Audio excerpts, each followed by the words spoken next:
Welcome to Cox OC Connection. I'm Lacey Kelly and this is Civic Connection. And today we're visiting with Scott Kitcher, who is the president and CEO of CleanTech OC. Welcome, Scott. Thank you, Lacey. It's a pleasure to be here. So why don't you tell us a little bit about the mission of CleanTech OC? In a nutshell, CleanTech OC is dedicated to the economic growth of clean technology in Orange County. It also focuses on the integration of sustainability in the community as well. Okay, awesome. Well, how many members do you have and how old is the organization? There are 80 organizations involved, roughly. Been around for about 5 years. The breakdown of that 80 is probably about 3/4 corporate, and then we have government and non-for-profits. Okay, great. Who are the drivers for your organization? The drivers, without question, the individuals are the board members of CleanTech OC. We have 33 board members currently. It's a lot of board. That's a big board. It's a big board. We have, the makeup of that is about 11 CleanTech C-level practitioners. We have local government, some non-for-profits, SDG&E, the gas company, and Edison. Okay. UCI and Chapman. Excellent. That is a great mix. And what are some of the technologies that those companies represent? It's the array of what you would consider in the clean tech spectrum. So we have renewable technologies, energy efficiency technologies, green chemistry, water remediation technologies, kind of all of those. But without question, the biggest strength we have in Orange County is energy efficiency. Okay, well that's good to hear. Sometimes Orange County isn't recognized for its energy efficiency. Can you tell us a little bit about what some of those programs or companies do? Again, it's a big array, but we have companies that make what you may have heard of the smart light bulb. It has its own IP. You can change the color. You can do all kinds of things. We can program it however you want to go on and off when you want. Create heat if you want, create some coolness in a room if you want. We have other technologies that are software-based technologies that can actually again control sort of the environment in a space. HVAC services and software technologies. Water technologies within the buildings that are linked to the energy systems. It's quite a lot to talk about. But yeah, okay. How about economic development? Does CleanTech OC get involved at all in economic development? Absolutely. That's really what we're all about. And given the tailwinds in California as a whole, and certainly in Orange County, where we're all headed toward energy efficiency, recycling, conservation, most of the technologies we represent embody that. And so given that, I think, and the real estate and the building in Orange County, clearly our membership is going to play a big role in the economic development of Orange County and California. Of course, it's a current and future industry, correct? Growing, I'm sure, very without quickly. question. And I think what most people don't realize is it's already all around us. It's just getting bigger and better and faster. Right. Okay.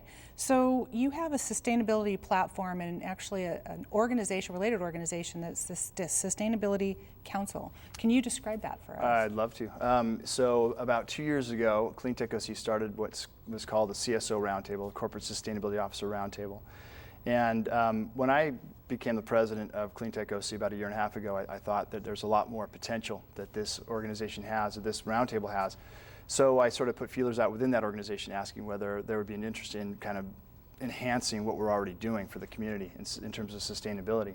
So what evolved from there and was announced about 1 year ago was the Sustainability Council of Orange County. And that organization became into fruition in April of this year. And it now represents it's a 10-person board and incorporates some of the biggest corporations in Orange County and is reaching out to the community. So involved in that board now is Allergan, Ingram Micro, the Irvine Company, just to name a few. And essentially what this group is going to be doing are three things. One is kind of a general education about sustainability in the community. Second is the continuation of the CSO Roundtable, which is really a best practices model. And thirdly, and most importantly and most uniquely, is this what we call our mentorship program. And it's sort of an outreach to our community to help sort of small organizations develop a program in sustainability. And what we were hoping kind of to do is set a kind of gold standard in community sustainability. Okay, great. So that's a lot of heavies on that group. Yeah. You mentioned best practices. If I could just touch on that for a minute. I think it's really interesting. New and budding industries or evolving industries often don't sort of self-police or self-monitor, and I think it's really great that they're coming up with best practices. What areas might we see some best practices? That's a good question. I think it's shaping. It's been shaping for many years now. I mean, there have been roundtables in sustainability for a long time now.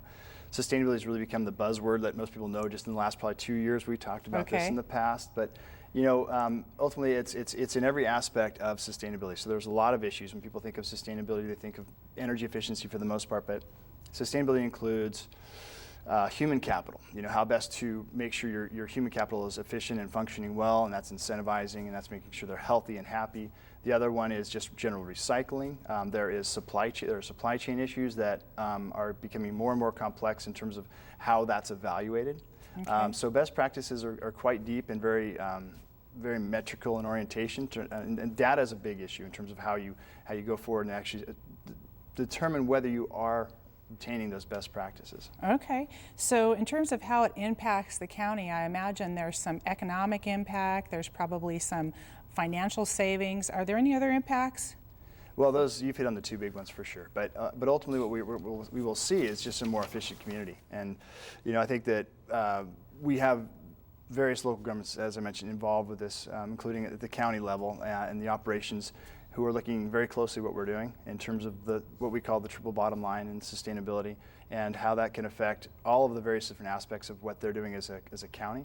Mm-hmm. So, but you hit on the two key issues, and ultimately where we come from the Sustainability Council in Orange County, given the nature of Orange County, is we look at it from a business model perspective. If it makes sense financially, if it makes sense from an efficient standpoint, if you can actually increase your net by being sustainable, then that's how it makes sense. So ultimately we look at it from the aspect of being competitive via sustainability, not in spite of sustainability. Excellent. Okay, well that's good to hear. So you were just in San Diego. Yeah. What were you doing there? Well, I was down there talking to various different organizations, some of the bigger ones you may know, SEMPRA, SDG&E, the parent, talking about sustainability and what they're doing. And for years now they've had a best practices roundtable, much like we had in our CSO roundtable I described earlier. But one thing they haven't had is this sort of mentorship outreach. And so I was down there talking about potentially replicating our model down there and helping them to sort of, it's not rocket science. It's just a matter of kind of going through the various steps and jumping the various hurdles that need to get to that. So roughly 3.5 hours later, I think that we've got a sort of at least a beginning of a plan to help them down there. Okay, so you are basically serving as a model or a mentor to other areas, which I think is really nice. We hope so. I think we, as in Orange County, we're definitely a pioneer. Do I dare be so bold as to say? I think but I think we have definitely taken a step that most sustainability organizations haven't done. And I think that we're pretty excited about it. A lot of people are looking to jump in on it and get involved with it. And to that I say the more the merrier. I mean, ultimately there's a huge ocean to play in, and we're happy to help where we can. I know that you are a really busy man, and you put on a lot of events through CleanTech OC, and I know that you used to be a consultant yourself and a business owner, and you chose to do this. You're busy putting on these events. They all have a great impact. Why did you choose to do this, to leave your own business and run this nonprofit? Ask my wife. It's ultimately, it was really very tangential to what I've been doing my whole career. So I come from a finance background. I was an investment banker. I was a money manager. And as far as that consultancy goes, you mentioned, it's called EcoFin. It still exists. I'm still involved, but obviously not to a very small extent as it once was. But ultimately, it's sort of a passion of mine. Okay. And where I have sort of been a finance guy, I think my heart's always been in entrepreneurialism. And what I see in the clean tech world is really the heart of it. And right now in our space in Orange County, we have literally, I highlighted a few of them at our annual conference in October, but we have dozens of super strong clean tech startups that I think are fantastic. And this position affords me the opportunity to get involved with them, understand what they're doing, and sort of see the trends and where the evolution is going, which is part of the reason why I say energy efficiency is such a big component, because it's not just existing technologies, it's all the new technologies coming up that are all the energy efficiencies. Right. So I would imagine, you've mentioned some real heavies in terms of your Sustainability Council. Is there some piece of your organization that's addressing the cultural change that has to happen when you're putting in place sustainability programs in current and long-term companies? The biggest challenge, I think, really is at the C levels. So we, the bigger companies. So most of the financial orientated people like myself need to understand the business model, like I mentioned before. That's the biggest challenge with sustainability. And I think that's also true at any level in any organization, right? Understanding how it makes sense for the business model or the organization or the local government, whomever is involved, from a financial standpoint, if it makes sense, and you can make that case, then it's part of the business model and it wins.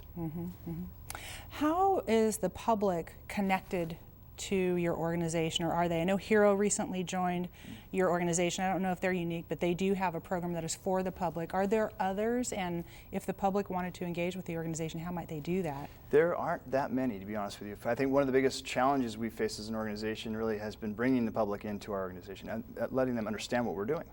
Because there's a lot more that we can be offering. We do the educational programs, we have the big conferences and the smaller events throughout the course of the year.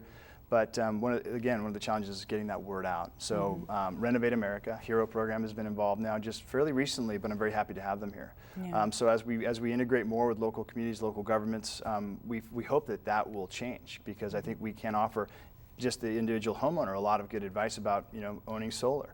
So we're in a position now where I think we've garnered a lot of information. A lot of it's on our site. CleanTech-oc.org has a lot of that good information. So. The more the merrier. Okay. Well, I think you're doing great work. Is there any closing comments that you want to make in terms of where folks can find more information, any upcoming events you'd like to promote? Not really. We've covered a lot of it, I think. I mean, there's ultimately a lot more I could be telling you right now, but I think the strengths in the organization lie a lot in the organization. We've come a long way in a year and a half. We've developed a board that's very cohesive. But also, as importantly, are the tailwinds. So there's a lot of legislation coming down the pike, a lot of regulation, things that are coming now, AB 32, issues like that have finally come to fruition that are basically impelling this industry forward. And like I said earlier, whether we know it or not, it's already all around it. It's just getting better, faster, quicker. Well, congratulations on all your success. We'll look for continued growth, and I appreciate your time here today. That's it for Civic Connection. We'll see you next time.